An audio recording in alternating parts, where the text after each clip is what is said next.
So it's snowing today in Kentucky, and that's a good opportunity for me to talk about why I traded my 2023 F-150 Lightning Lariat and decided to get a 2024 F-150 Lightning Flash. Let's talk about it. So to give you a quick recap, this is a 2023 F-150 Lightning Lariat standard range, and one of the big reasons that I decided to switch, especially here in the wintertime, is that the range was really starting to suffer.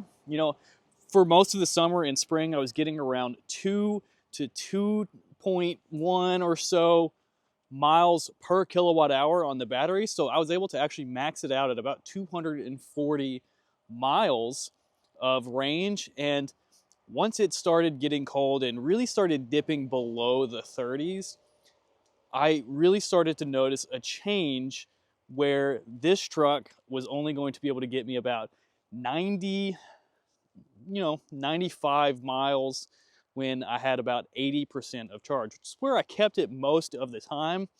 And I just started to realize that that was pretty unsustainable. So I decided to take a look, see what kind of deals were out there. And at the end of the year, there was a really, really big opportunity for me to trade this and get basically payoff for it.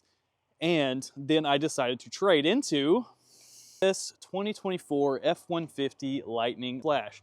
Now, the Flash is actually a really, really good deal because it still has some of those things that we're used to on a Lariat, but it's going to do all of that in a extended range XLT package. So here are the things that I kind of miss and or lost from my Lariat. I lost my leather seats, I lost the cooled seats, which right now doesn't really matter. I did lose my 3-year subscription to Blue Cruise, which while it was something that I really enjoyed, it really wasn't something I needed. And I did lose my big Pro Power onboard in the back, but I also got a few things on this truck that I didn't have on my other that was really nice. So I got an extended range, so my battery is about 30% bigger.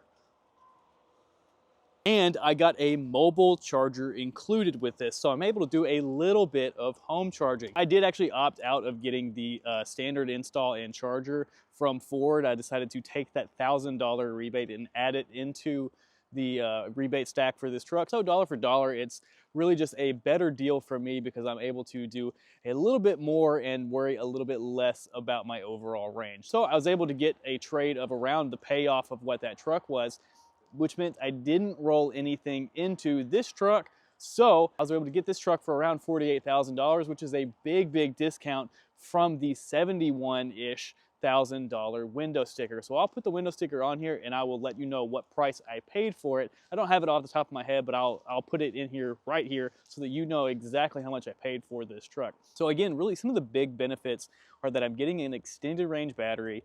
I was able to go ahead and get that mobile home charger, which I will show you kind of throughout the next couple of months of how I'm using that. Right now, I'm using it as a 110 outlet, just plugged into one of the outside outlets on my house. I don't have a 220 available out there just yet. I'm kind of talking to some people to get one installed. But what it's really been able to do is help me kind of keep it charged from my daily commute. I've only got about a 5-6 mile commute, as well as, especially now it's been cold, it's helping me preheat the truck and battery first thing in the morning so that I'm not using much of the range. I'll do a little bit more extended conversation about the overall driving in the wintertime, but I do want to go ahead and show you that this truck's been sitting since I've gotten here to work. So here on the inside, I did kind of want to get it started and to show you just roughly what the range is looking like with the cold weather. So I've had this truck since about November, we'll call it, middle of November, into November. So I've driven about 933 miles and I'm getting about 1.7 miles per kilowatt hour. So that's the cold weather version of my daily drive and kind of what it looks like. Again, I was getting about 2 to 2.1, maybe 2.2 on the high end. Miles per kilowatt hour on the standard range. And so you can tell that the weather has affected it a little bit. A lot of that has to do with the fact that every now and then I'm having to heat the truck up, and sometimes I will forget to plug it up in the nighttime. And as you can tell, sitting cold will kind of affect the power availability on your truck.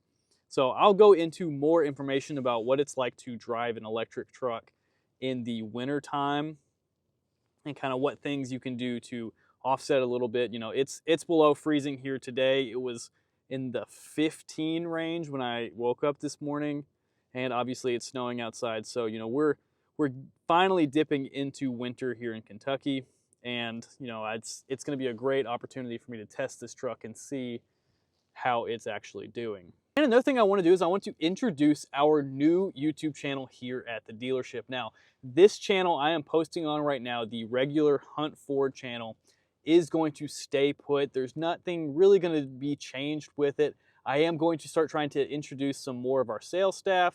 You know, I want to give them an opportunity to talk about some of their favorite features and their favorite things here at the Ford dealership, especially truck related. This channel has always historically been built around F-150s and Super Duties. So we're going to start getting back into that a little bit more. We're going to mix in some more of the off-road, you know, Broncos, Rangers, those kind of things, but it's going to really start to take shape back to what it used to be on Ford trucks, their packages, you know, what they're capable and all of that. And so, you know, that's going to be coming here in the new year.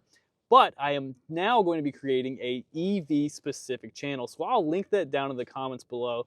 A lot of it's going to be this kind of thing where I'm showing you kind of that day-to-day life of me driving an electric vehicle here in, you know, western, south central Kentucky, depending on where you're from, what we call it. But I also want to start showing you, we are starting to get more and more of these electric vehicles on trade-in, especially as people are buying either a Lightning or a Mach-E. You know, we've had more Teslas and more, you know, we had a Volvo EV, we've had a few different models that we've just not been familiar with. So I want to start talking about some of the other EVs on the spectrum, as well as I want to talk a little bit about what this market actually looks like moving forward. I think there's a lot of kind of misinformation talking about whether or not the EV market's actually dying. And, you know, according to a lot of statistics from last year, it's really just becoming even stronger than it was. So I want to kind of counter that narrative a little bit and do that on an EV specific channel. So if that's something that interests you, feel free to subscribe over there. But if you are still interested in just regular Ford ICE trucks, F-150s, Super Duties, stay here. Feel free to, you know, keep subscribed, hit that notification bell. We are going to have plenty more of that content. You know, we've started to get some of our first 2025 models in. I'll talk about that a little bit next week, because obviously with the snow and everything, it's just a little bit harder to give you all a closer look at what we're taking a look at. But we have gotten a 2025 250 and 350 single rear wheel trimmer. And they are both in Avalanche, so that's the new color. And so I want to let you all kind of take a look at it as we get a chance to see those start to come in. So as always, if you hadn't subscribed to the channel, go ahead and do so down below and hit that notification bell so that when we post these videos, you'll be the first ones to see it. Again, go ahead and subscribe over to our EV channel. I'm going to do a video in the next few days talking about the kind of state of the EV market, and then you'll be seeing more of the updates from here as well. And if you got any questions or you want to see anything else, let us know down in the comments below. We'll be happy to answer them.